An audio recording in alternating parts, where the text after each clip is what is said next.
まあ、いろいろな個性的な活動をされてると思うんですけど。そうですか。バンドまあ、影響を受けた音楽、はい、好きな音楽とかすごいいろいろ気になるんですけど、はい。ぜひそのあたり教えてもらいたいなと思います。了解しました。まあ僕はレッドテンプル時代からの荒川くんしか知らないんで、まあ結構ノーウェーブ的な要素だったり、ポストパンクっぽい要素だったりっていう印象が強いんですけど。入り口はやっぱ、小岩にいた時に、それまではそんなに音楽とかバンドとかも特に見てなかったんですけど、M7 に最初に行った時に、サラダデイズっていう、M7 の柿沼さんの企画があって、その時にティアラとか、ディープスローターとか、ダッシュボートとか出てて、でその日にもうなんか結構ショックというか、こんなことがあるんだみたいな空間の体験があって、こういう音楽あるんだっていうのが、もう始まりで、そうですね、M7 とか、レコードショップのディスコっていうのがあって、そこでいろんな音源買ったり、ライブを見たのが始まりで、音源だと、最初に買ったのが、ティアラとユータリードのスプリットで、まあ結構やっぱ、恋場で鳴ってるいろんな何かみたいなのにすごく影響を受けたのが始まりですね。で、まあ自分でいろいろやっていくうちに、やっぱディスコードっていうか、フガジとかの、これ、マイナースレッドのサラダデイズだけど、M7 であった企画って、このバンドの曲だったんだっていうのがあって、でフガジとかがやってるディスコードとかの影響を受けた感じですかね。はい。まあでも、ハードコアだけじゃないですよね。そのディスコードとかの、その初期の。あ、そうですね。まあ変なバンド多いなみたいなのがあって、そっから始まって、でも結構ハードコアとかカオティックみたいなのが基盤ですね。かなり。で、これは地元のバンドなんですけど、レベル1エクスカリバーっていうバンド、同じ郡山にいて、で、こんなバンドいるんだと思って、かなり活動だったりとか音楽とかすごく影響を受けて一緒にやったっていう。で、そのポストパンクとかノーウェーブとか影響を受けたのは、でもやっぱディスコード好きになってからなんか広がった感じですかね。その恋場とか郡山とかそこら辺で鳴ってる音楽以外にもなんか面白い音楽あるんだみたいなのがあって、結構ディスコードに出てる音をきっかけに広がったっていうのがありますね。具体的なバンドで言うとどういうバンドですか、そのあたりは。メディケーションズとか、あとフーバーとか、あとアンテロープっていうバンドとか。アンテロープは相当レッドテンプルもともと4人だったんですけど、4人の時はちょっとカオティックハードコア、ちょっと劇場みたいな感じ。そういえばそういう感じだったんですけど、アンテロープっていうバンドが、まあ、3人組で、結構喧嘩してベースが抜けたんですけど、レッドテンプル。その時に、まあ、3人になったから音数も減らそうみたいな感じになって、で、ディスコードからこんなバンド出てるよみたいなのを、ベースのコブラ君と話して、アンテロープとかはかなり音も少なくて影響を受けたっすね。なんかメンバーがやってたバンド来たりしてましたもんね、郡山にも。あ、そうですね。オープンの時に、ED セジュイックっていうバンドで。その時やりましたよね。もしだった。あれ何で出てました？これ PP で対バンしたと思う。ピンプリックはその日ないと思う。多分まだ会ってない。東京でやったんだ。はいはい。なんか大変だったみたいですね、あれ。そうか。白いギター用意してくれみたいな。でもそういう。ダブルネックだったよね、確かに。ダブルネックだったっすね。ダブルネックの白いのを用意してくれって言われたって言ってましたね、それは。で、まあ、そのいろいろ劇場とか、ハードコアとか、カオティックな感じっていうのがルーツにあるっていうんですけど、多分今の荒川くんやってることと、そこってピンと多分あまりこう繋がんない印象もあるんですけど、結構その即興とか、インプロっぽいのとか、となんかその初期の好きだったものとかと、しょうがないんだけど、なんか大きな転換点みたいなのがあったんですかね。転換点は、多分大友さんかな。大友さんじゃないな。大友さんでもあるんだけど。大友さんじゃないんだ。あれも、大友さんかな。ああ、トモラのやつだ。うん。大友さんかも。もともと、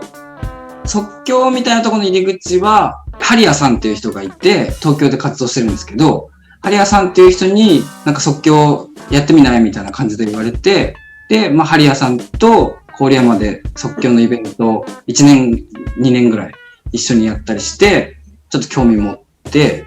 あとドラビデオだ。ドラビデオの一楽さんがよく郡山来ることになって、で、いろんな音楽見せてもらって、それで大友さんも紹介してもらったんですけど、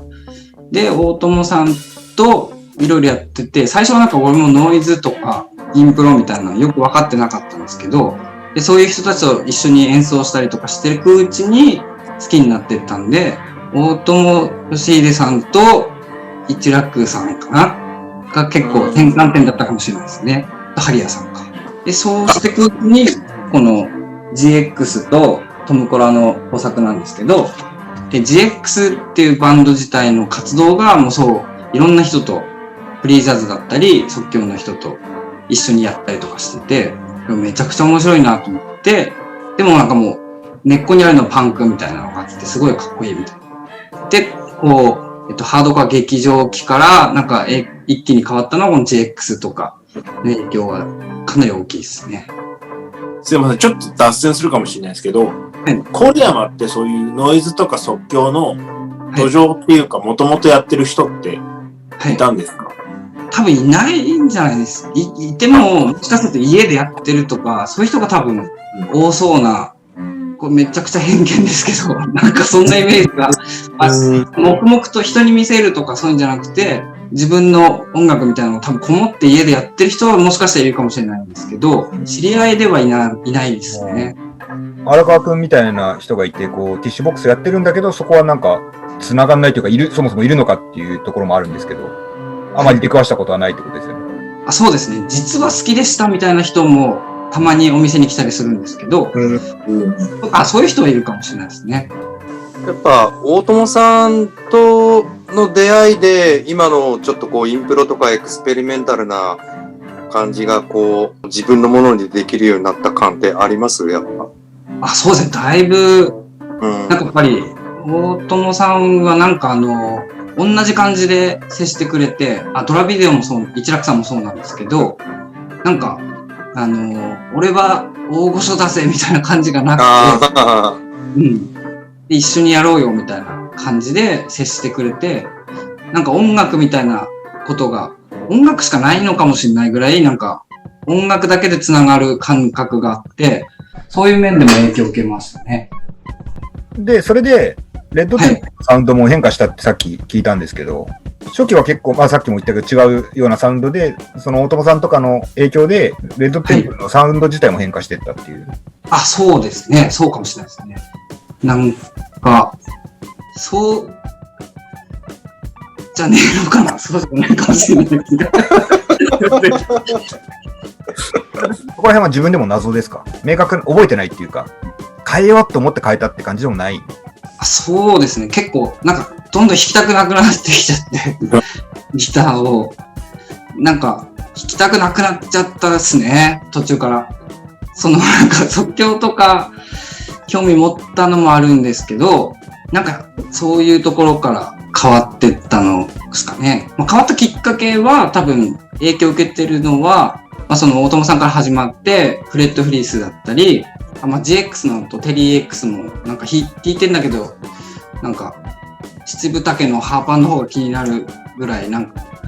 そんな感じがしてすごいいい。言ってないよね。カンタベリーミュージックとかそういうのが別に好きってわけではなく、どちらかというとインプロでフレットフリースとかそうです。はい。結構抜くみたいなのが好きなんですね。そんなことないんです。もう結構、弾き算みたいな、レッドテンプルで弾き算みたいなことをよく言われてて、そんなことは、リズムの二人は考えてるかもしれないんですけど、俺はただ、多分気が抜けて弾いてないとか、弾きたくねえなとか、弾きたくないなって思って多分弾いてないんだと思いますね。で、弾きたいところはめちゃくちゃもう、今のソロとかもそうなんですけど、アンビエントドローンみたいな感じでリフがずっと詰まってるみたいな。なんか、引き算したいわけではない感じですね。気持ちとしては。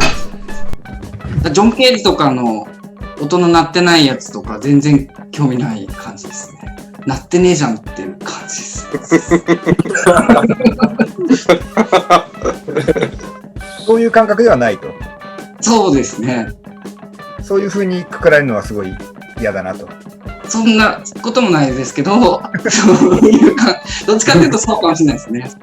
まあちょっと安易に考えてるとそういう引き算みたいな方に印象を持っちゃうけど、実はそうじゃないっていう感じですね。そうですね。もっと天然物の引きたくないっていう感じ。聞きたくないっていうかっていうかそういうのは多分即興とかやっぱりインプロビゼーションみたいなところから影響を受けたんだと思います。感覚的に。でもなんかその、レッドテンプルのギターのサウンドでいくと、明らかにやっぱ、そっからのソロもそうなんですけど、やっぱ一個一個のなんか音の破壊力っていうか、